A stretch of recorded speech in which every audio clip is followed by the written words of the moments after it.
কেমন ঝুরঝুরে হয়েছে আমার চুষিগুলো। দেখো কত সুন্দর লাগছে কালারগুলো।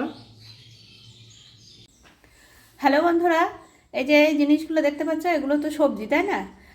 এই সবজি দিয়ে আজ আমি তোমাদের নতুন ধরনের একটা পিঠে বানিয়ে দেখাবো।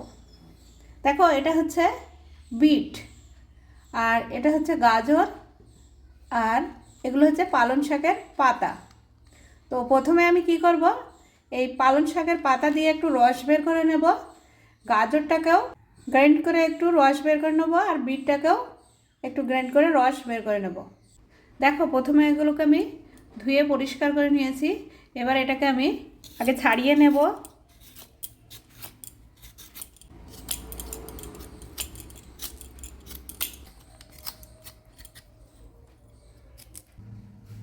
বিটটা এক পাশে রেখে দিলাম, দিয়ে এবার গাজরটাকেও ছাড়িয়ে নিচ্ছি।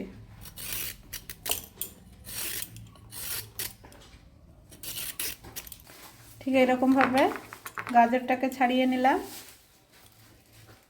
এবারে গাজর, বিট আর এই যে পালং শাক, এই তিনটে একটু রস বের করে নেব।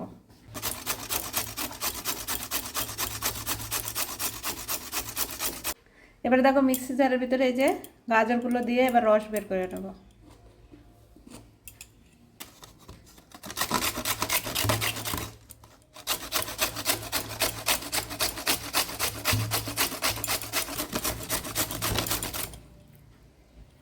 এইটুকুতেই হয়ে যাবে বন্ধুরা, 2 চামচ রস।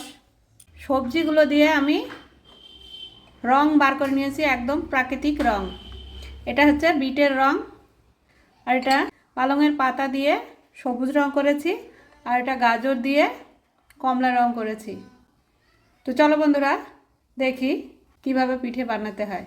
আমি কি করে প্রাকৃতিক রং দিয়ে চালের গুঁড়িগুলির কিভাবে খামির তৈরি করে নিই। প্রথমে কড়াইটা ওভেনের উপর বসিয়ে দিয়েছি, এবারে উনুনটা ধরিয়ে দিলাম, পরিমাণ মতো জল দিচ্ছি। জলটাকে একটু ভালো করে ফুটতে দিতে হবে। দেখো, একটুখানি লবণ দিয়ে দিলাম। দেখো, জল ফুটছে। এই জলটাকে কিন্তু 5 মিনিট ধরে ফুটিয়ে একটু কষে নিতে হবে। কষে নিলে হবে কি, এই যে চালের গুঁড়োটা যে খামিরটা করা হয়, সেই খামিরটা কিন্তু সফট হবে বা মোলায়েম হবে। আমার জলটা কষে গিয়েছে, এবার আমি জলটাকে তুলে নেব।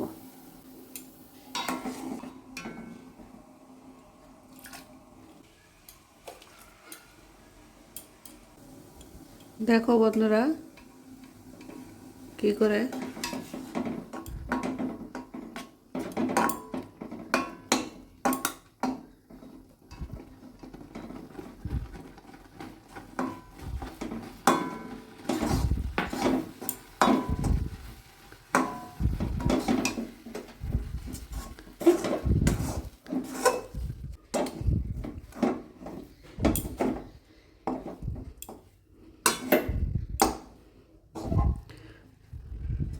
এবারে কমলা রং করব।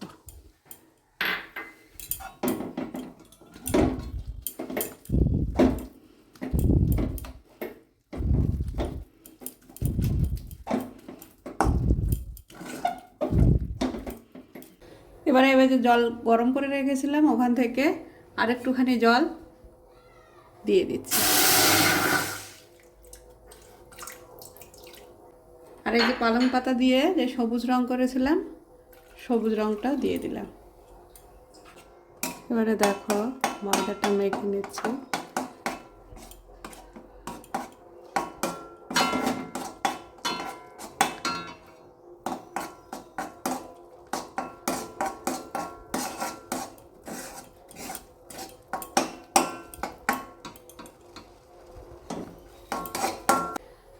এবারে বিটের রংটা দিয়ে দিলাম, দিয়ে দেখো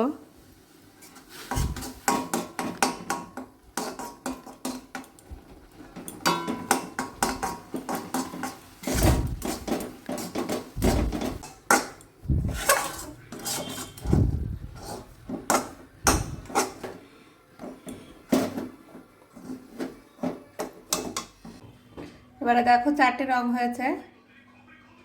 4টে রং ভালো করে মেখে নিয়ে এবার সুশি করতে হবে।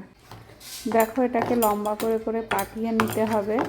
এটা যতটা সরু হবে চুষিও ঠিক ততটাই সরু হবে। তাই আমি এটাকে প্রথমে লম্বা করে করে পাকিয়ে নিচ্ছি। দেখো এভাবে। দেখো বন্ধুরা, এবার চুষি কেটে দেখাচ্ছি। আমি কিন্তু চালের গুঁড়ি দিয়ে চুষি কাটি। তো এক হাত দিয়ে ধরি আর এক হাত দিয়ে হাতের তালু দিয়ে ওটাকে চাপ দিয়ে দিয়ে চুষিগুলো কাটি। দেখো কত সুন্দর হয়েছে চুষিগুলি। এই দেখো বন্ধুরা, এরকম ঝুরঝুরে হয়ে যাবে। এটা একটার সঙ্গে আর একটা গায়ে লাগবে না।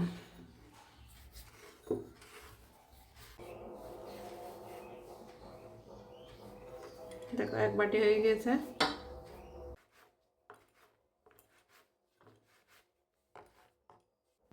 চালের গুঁড়ো দিয়ে আর হাতের এই যে তালু, এই হাতের তালু দিয়ে স্পিডে কাটা যায়।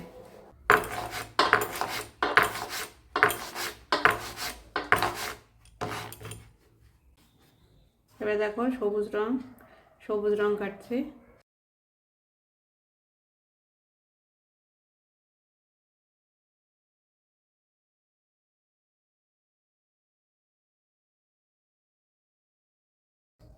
এই যে সবুজ রঙের গুলো হয়ে গিয়েছে।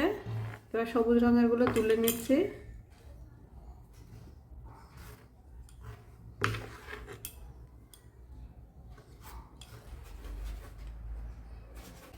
এই যে দেখো বন্ধুরা, কমলা রঙের।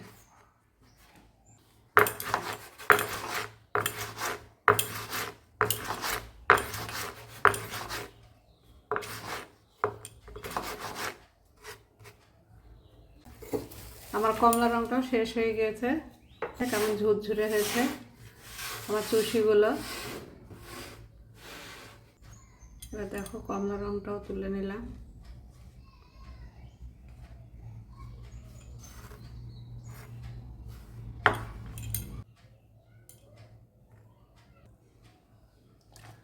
সাদাটা এখানে ঢেলে দিলাম। দেখো কত সুন্দর লাগছে কালারগুলো। এবারে চলো রান্না করে দেখাই। এবারে দেখো বন্ধুরা, আরও একটু চালের গুঁড়ি দিয়ে খামির করে নিয়েছি, কারণ এবার পুলি তৈরি করব। আর আগে থেকে নারকেল দিয়ে আর খেজুরের গুড় দিয়ে মেখে রাখা আছে। আর এবার পুলি তৈরি করব। দেখো এই যে চালের গুঁড়ি দিয়ে কিভাবে পুলি তৈরি করছি। হাতের ভিতরে গোল গোল করে নিয়ে এবার একটা বাটি তৈরি করব। এই বাটি তৈরি করতে গেলে দেখো একটু চালের গুঁড়িও লাগবে। চালের গুঁড়ি দিয়ে না হলে হাতে লেগে যাবে। তাই বাটিটা পাতলা হতে হবে। বাটির ভিতরে এবার দেব নারকেল দিয়ে সেই যে মেখে রেখেছি আর খেজুরের গুড় দিয়ে নারকেল দিয়ে মাখা সন্দেশ। সেই সন্দেশগুলো ওই বাটির ভিতরে যতটা ধরবে ঠিক ততটা করে দিয়ে এবার মুখটাকে বন্ধ করে দেব। দিয়ে একটা পুলির আকার তৈরি হবে। দেখো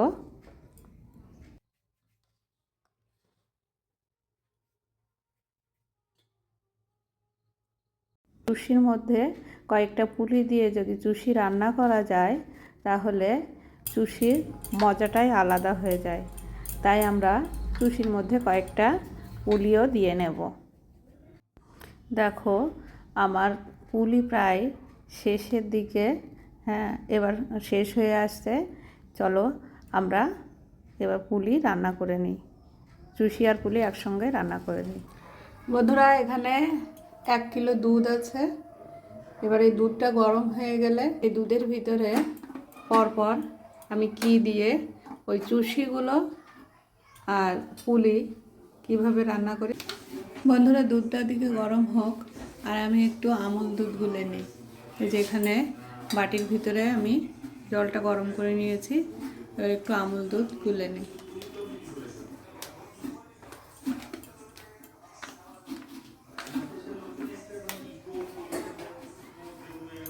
গুলে নিচ্ছি।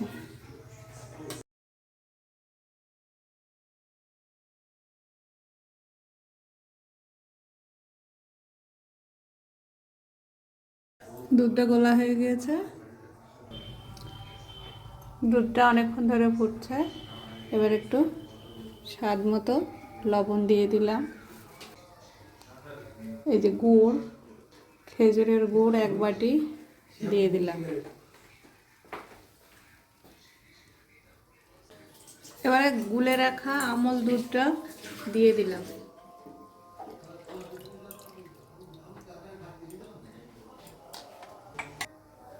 বন্ধুরা, এবার আগে থেকে তৈরি করে রাখা যে চুষিগুলো, এই চুষিগুলো এবার এক এক করে দুধের ভিতরে দিয়ে দেব।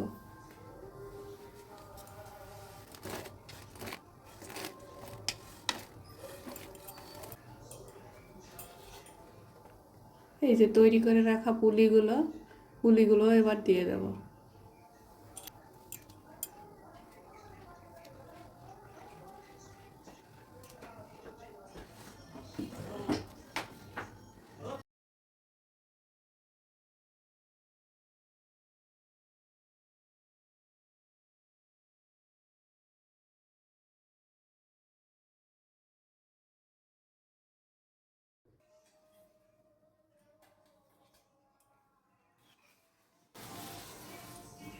ফুটছে, প্রায় হয়ে এসছে।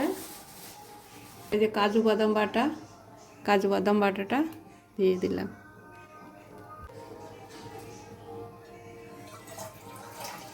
এবার এটাকে ঘন করার জন্য চালের গুঁড়ো গুলে দিয়ে দিলাম। রান্না কমপ্লিট হয়ে গিয়েছে। এভাবে রান্না করে খেয়ে দেখে বলবে কেমন হয়েছে।